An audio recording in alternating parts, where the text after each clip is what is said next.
Iya, shalom saudara, selamat pagi. Saya percaya kita semua dalam keadaan baik, sehat dan luar biasa. Firman Tuhan pagi hari ini terambil dari 2 Korintus pasal yang ke-12. 2 Korintus pasal yang ke-12 ayat yang ke-9, firman Tuhan di sana berkata begini. Tetapi jawab Tuhan kepadaku, cukuplah kasih karuniaku bagimu. Sebab justru dalam kelemahanlah kuasaku menjadi sempurna. Sebab itu terlebih suka aku bermegah atas kelemahanku, supaya kuasa Kristus turun menaungi aku. Ayat 10, karena itu aku senang dan rela di dalam kelemahan, di dalam siksaan, di dalam kesukaran, di dalam penganiayaan, dan dalam kesesakan. Oleh karena Kristus, sebab jika aku lemah, maka aku kuat, kata Rasul Paulus. Saudara, 2 Korintus, surat Korintus ini adalah surat yang ditulis oleh Rasul Paulus untuk jemaat yang berada di Korintus. Pada ayat ini khususnya, Rasul Paulus itu sedang menceritakan bahwa dia itu adalah seorang yang punya karunia yang luar biasa dengan pernyataan-pernyataan yang luar biasa. Ya, dia berkata bahwa dia itu dipakai Tuhan, bahkan ada pernyataan-pernyataan Tuhan lewat dirinya yang luar biasa. Ya, tetapi ya di sana dia katakan ya di dalam segala karunia yang luar biasa itu dia telah diberi ya suatu duri dalam daging sama Tuhan.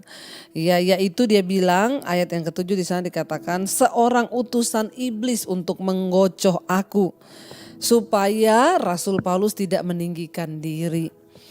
Ya, jadi saudara di tengah-tengah kehebatannya, di tengah-tengah ya keluar biasaan seorang Rasul Paulus ternyata ya ada satu duri dalam daging ya.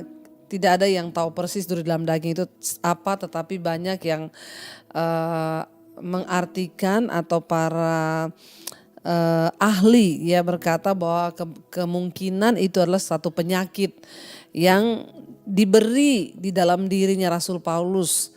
Ya, jadi dia bilang di tengah-tengah kehebatan saya itu ada duri dalam dagingku, yaitu seorang utusan iblis yang Tuhan izinkan untuk menggocoh Rasul Paulus supaya dia tidak sombong. Ya, dan untuk hal ini Rasul Paulus berkata, tentang hal ini sudah 3 kali aku berseru kepada Tuhan supaya utusan iblis itu ditarik mundur daripadaku. Ya, dengan kata lain Rasul Paulus berkata, aku sudah minta sama Tuhan 3 kali berdoa supaya mungkin dia sembuh kalau itu penyakit loh ya. Tetapi dia bilang ketika dia meminta supaya utusan iblis dalam hidupnya itu diambil sama Tuhan, ya Tuhan menjawab dia. Nah, ini ayat 9 kita yang kita baca hari ini. Tetapi Tuhan menjawab kepadaku, kata Tuhan ini, cukuplah kasih karuniaku bagimu. Sebab justru dalam kelemahanlah kuasaku jadi sempurna. Sebab itu Rasul Paulus bilang terlebih suka aku bermegah atas kelemahanku supaya kuasa Kristus turun menaungi aku. Dengan kata lain, kalau tidak ada duri dalam dagingnya Rasul Paulus itu, mungkin dia sudah sombong. Dia berpikir bahwa semua pelayanan yang dia terima, karunia yang dia punya itu karena kehebatannya. Tapi karena ada sesuatu duri dalam daging, mungkin itu penyakit atau sesuatu kekurangan. Pokoknya yang dia bilang itu adalah utusan iblis dalam dirinya.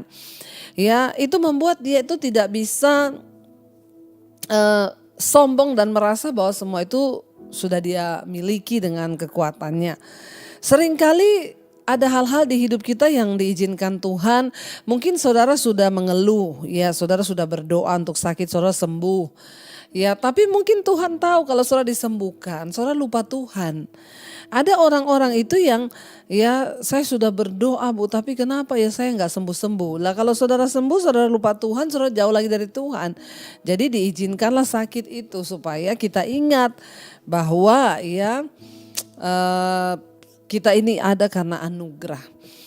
Karena Rasul Paulus mengerti akan hal itu, Dia tidak menyalahkan Tuhan. Coba kalau orang tidak mengerti, dia pasti akan, apa sih Tuhan itu? Kenapa saya ini kan hamba Tuhan?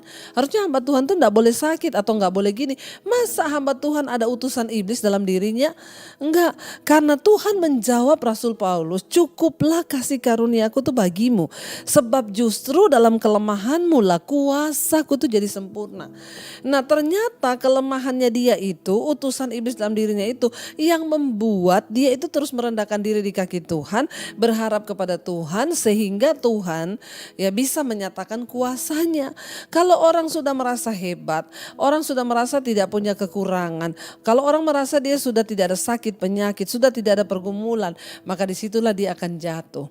Tapi ketika kita merasa kita nggak ada apa-apanya, kita ini sakit atau kita ini mengalami sesuatu, maka disitulah kita datang berharap kepada Tuhan, memohon agar Tuhan menyatakan anugerah dan belas kasihannya. Karena itulah saudara Rasul Paulus bilang gini, sebab itu terlebih suka aku bermegah atas kelemahanku supaya kuasa Kristus turun menaungi aku. Yang lebih luar biasa lagi di ayat 10 dia berkata gimana saudara? Ayat 10 Rasul Paulus bilang begini. Karena itu aku senang dan rela di dalam kelemahan, di dalam siksaan, di dalam kesukaran dan di dalam penganiayaan dan kesesakan oleh karena Kristus, sebab jika aku lemah maka aku kuat.